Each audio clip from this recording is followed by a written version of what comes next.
যাতে একটা নতুন সংবিধান লেখন করা হয় সে ব্যাপারে আমরা প্রস্তাবনা পেশ করেছি। সেই সংবিধানে প্রধানমন্ত্রীকে বর্তমান সংবিধানে যেভাবে অতিরিক্ত ক্ষমতায়ন করা হয়েছে, তাকে স্বৈরাচারী হবার সব ধরনের সুযোগ দেওয়া হয়েছে, সেখান থেকে বেরিয়ে এসে প্রধানমন্ত্রীর ক্ষমতা খর্ব করার কথা আমরা বলেছি। আমরা বলেছি কোনো ব্যক্তি জীবনে দুইবারের বেশি প্রধানমন্ত্রী হতে পারবেন না এবং কোনো ব্যক্তি দুইবারের বেশি রাষ্ট্রপতিও হতে পারবেন না।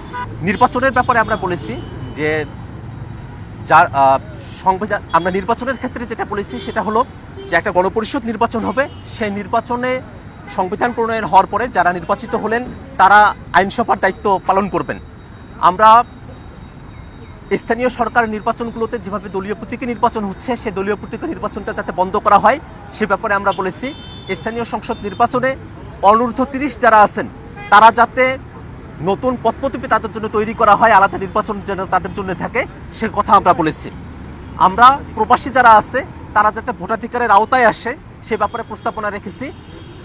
যারা 18 বছর অতিক্রম করেছেন, ভোটাধিকার প্রাপ্ত হয়েছেন, তারা যেন রাষ্ট্রের যে কোনো পদে ভোটাধিকার তারা যেন প্রতিদ্বন্দ্বিতা করতে পারেন সে ব্যাপারে আমরা প্রস্তাবনা পেশ করেছি। বিচার বিভাগের ক্ষেত্রে আমরা বলেছি সুপ্রিম জুডিশিয়াল কাউন্সিল গঠন করতে হবে, বিচার বিভাগ হবে পুরোপুরি স্বাধীন এবং বাংলাদেশে একটিমাত্র সুপ্রিম কোর্ট থাকবে এবং প্রত্যেকটা বিভাগে আলাদা আলাদা স্বাধীন হাইকোর্টের কথা আমরা বলেছি এবং প্রত্যেকটি উপজেলায় অধস্তন কোর্টগুলোকে সম্প্রসারণের কথা আমরা বলেছি। আমরা সংসদের ক্ষেত্রে বলেছি সংসদ হবে দ্বিকক্ষ বিশিষ্ট, উচ্চকক্ষ জাতীয় পরিষদ এবং নিম্নকক্ষ আইনসভা বলে পরিচিত হবে। উচ্চকক্ষ 100 আসন বিশিষ্ট এবং যেটা পিআর সিস্টেমে হবে এবং নিম্নকক্ষ আইনসভা সেটা 300 আসন বিশিষ্ট হবে। সংরক্ষিত নারী আসনের ক্ষেত্রে আমরা বলেছি সেটা থাকতে পারে, তবে সময়ের পরিক্রমায় সেই জিনিসটা একসময় গিয়ে হয়তো বন্ধ হতে পারে। নির্বাচনের ক্ষেত্রে আমরা আর একটা গুরুত্বপূর্ণ কথা বলেছি, তা হলো যে 4 বছর পর পরই নির্বাচনগুলো অনুষ্ঠিত হবে, অর্থাৎ সরকারের মেয়াদ হবে 4 বছর।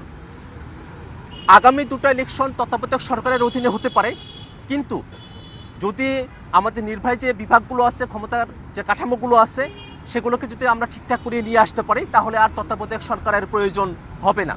সব মিলিয়ে ফেসিবাদী ব্যবস্থার বিলোপ এবং নতুন রাজনৈতিক বন্দোবস্তের জন্য যা প্রয়োজন একটি নতুন সংবিধান, আমাদের 24-এর অভ্যুত্থানে যারা শহীদ হয়েছেন তাদের আকাঙ্ক্ষাকে ধারণ করে, 71-এ যারা শহীদ হয়েছেন তাদের আকাঙ্ক্ষাকে ধারণ করে, দীর্ঘ সময়ের আমাদের যে লড়াই আছে সে লড়াইকে ধারণ করে আমরা যে বাংলাদেশি এই পরিচয়কে ধারণ করে